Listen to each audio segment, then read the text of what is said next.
দোলা খাচ্ছি। এটা হচ্ছে দাদুর দোলা, দাদুর হাতে বানানো দোলা, মানে আমার শ্বশুরমশাইয়ের বাবার হাতে বানানো দোলা। এইটা আরেকটা ঘরে আছে, নতুন বানানো হয়েছে। চলে এসেছি আমি শ্বশুরবাড়ি।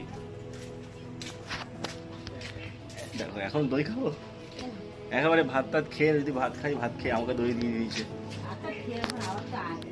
আমি এখন দোলা খাচ্ছি। আমার আরে চলে যাচ্ছে কেন? সবাই লজ্জা পেলে হয়, আমি একা একা ভিডিও করবো, আমাকে একা দেখবে সবাই। তো আমার হাতে আনা দই খাচ্ছে আর দোলা খাচ্ছে, টিভি দেখছে। এই যে বাড়িতে সকাল সকাল রান্নাবান্না সেরে বাবার মতন জোগাড় করে আমি বেরিয়ে পড়েছিলাম দুপুর শ্বশুরবাড়ির উদ্দেশ্যে। এই হচ্ছে আমার একমাত্র ভালোবাসার শালাবাবু, অনেক দিনের ইচ্ছা একটা শালাবাবু থাকবে।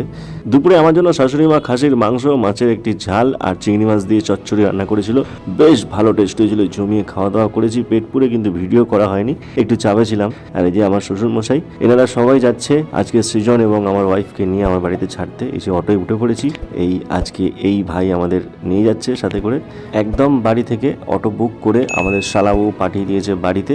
তবে আমি জানতাম না এটা একটা সারপ্রাইজ। আমি বাড়ি এসে মানে টাকা দেওয়ার সময় আমাকে জানালো যে শালাবাবু দিয়ে দিয়েছে। এই যে বাড়িতে চলে এসেছি, আর শাশুড়ি মা এলো, এসে বললো যে সৃজনকে আপনার কোলে দিয়ে গেলাম আপনার বাড়িতে, ভালো থাকবেন। আর এই যে দাদুর কোলে উঠেছে। আজকের ভিডিওটি এইটুকুই। ভালো লাগলে অবশ্যই পাশে থাকবেন সাবস্ক্রাইব করে, আর লাইক বাটনটি অবশ্যই প্রেস করবেন। Thank you so much. দেখা হচ্ছে পরবর্তী ব্লগে।